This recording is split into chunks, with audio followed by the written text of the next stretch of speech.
fourth icon is Haeckel's embryo drawings, which purport to show that vertebrates are very similar as early embryos, and therefore this provides evidence for common ancestry. But in fact, the embryos are not similar, and Haeckel faked the drawings. The icons of evolution, these are examples of textbook evidences that have taken on a life of their own. They go far beyond the truth, far beyond the facts, and have become symbols, in effect, of Darwin's theory, symbols that actually distort the scientific evidence.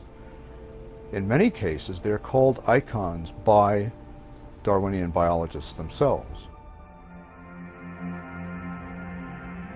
Ernst Haeckel was a German biologist and artist, a contemporary of Darwin's, who, among other things, made some famous drawings of vertebrate embryos, fish, humans, salamanders, chicks, turtles, and so on.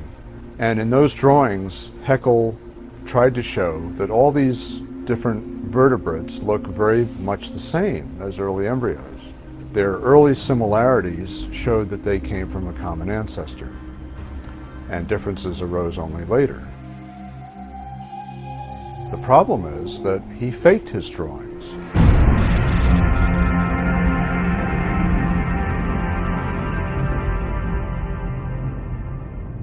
The problem is that he faked his drawings. The early vertebrate embryos don't really look that similar at all.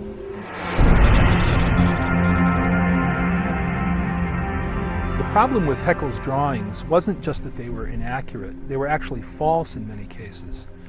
But the real damage was done when these drawings entered into biology textbooks decades ago, and they've never really been taken out. If you open a high school biology text now, or even a college biology text, you'll find these drawings, although they may not refer to them as Haeckel's drawings, and in fact, they trace their ancestry directly to Haeckel. You see the pictures of the embryos.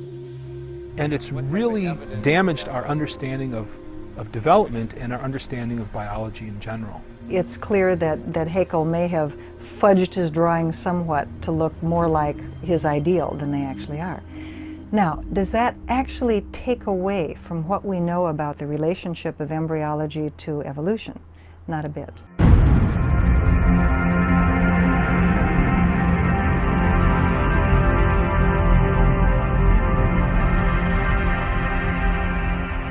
The whole Haeckel's embryo story has been greatly blown out of significance. It is a minor footnote in the history of science, and actually it's been known for 10 or 15 years that Haeckel's embryos are not to be relied upon.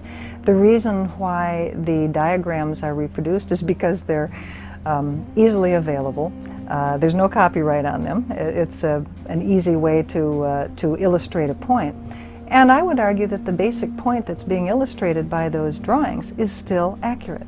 But if you go back earlier in development, the different classes of vertebrates look even more different.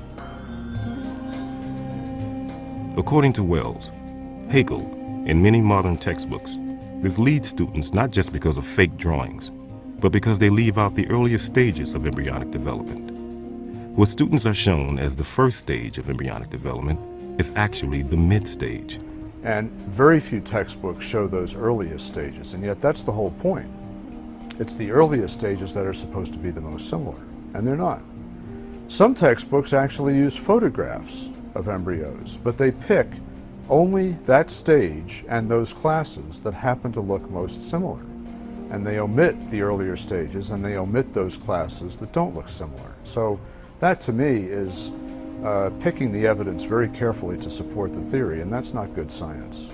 Wells is a critic of Darwin's theory, but even staunch evolutionists like Harvard's Stephen Jay Gould have criticized the use of diagrams based on Haeckel in textbooks.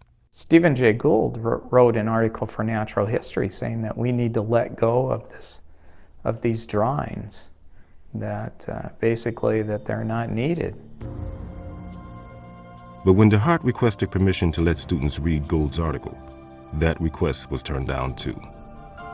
Why does Mr. DeHart feel so strongly to have these articles read? Well, it's because he wants to call into question the whole issue of whether evolution happened. I don't think this is good science education for the students in that district, and apparently neither did his colleagues nor his superintendent. We have a science curriculum. We have a mainstream science theory called evolution. Our job is to teach the adopted curriculum, and that's what we follow. But just how important are Haeckel's embryos? And does a single textbook mistake even matter?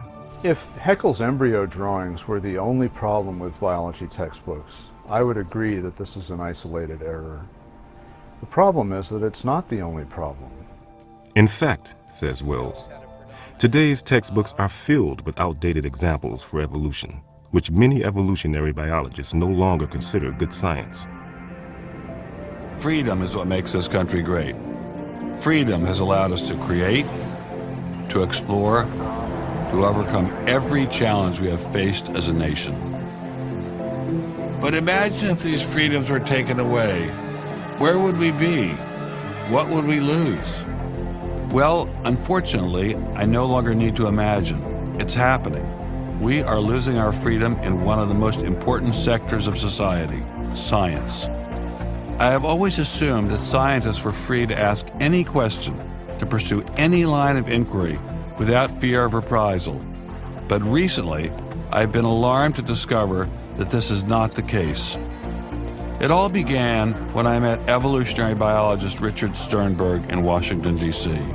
His life was nearly ruined when he strayed from the party line while serving as editor of a scientific journal affiliated with the prestigious Smithsonian Museum of Natural History. Your office was over there? That's correct. This here is the West Wing. Directly ahead of us is the West Wing of the Natural History Museum. So now you're not there anymore because you're a bad boy. No, I'm not. No, I was exiled. You're a bad boy. You questioned the powers that be. What was Dr. Sternberg's crime? He dared to publish an article by Dr. Stephen Meyer, one of the leading lights of the intelligent design movement. The paper ignited a firestorm of controversy merely because it suggested intelligent design might be able to explain how life began. As a result, Dr. Sternberg lost his office, his political and religious beliefs were investigated, and he was pressured to resign. The questioning of Darwinism was a bridge too far for many. The mentioning of intelligent design that occurs at the end of the paper was over the top. And I think the intelligent design proponents have raised a number of very important questions. And you wanted to get those questions brought up and discussed. Placed on the table. Placed on the table. People were so upset about it. They were so upset that you could see they had a physical emotional reaction. Wow. They were saying that Stephen C. Meyer is a well-known Christian, that Stephen C. Meyer is an intelligent design proponent, that Stephen C. Meyer is a Republican. It was all couched in terms of religion, politics, and sociology. The way the chair of the department put it is that I was viewed as an intellectual terrorist. Terrorist. Because of giving the topic of intelligent design some modicum of credibility.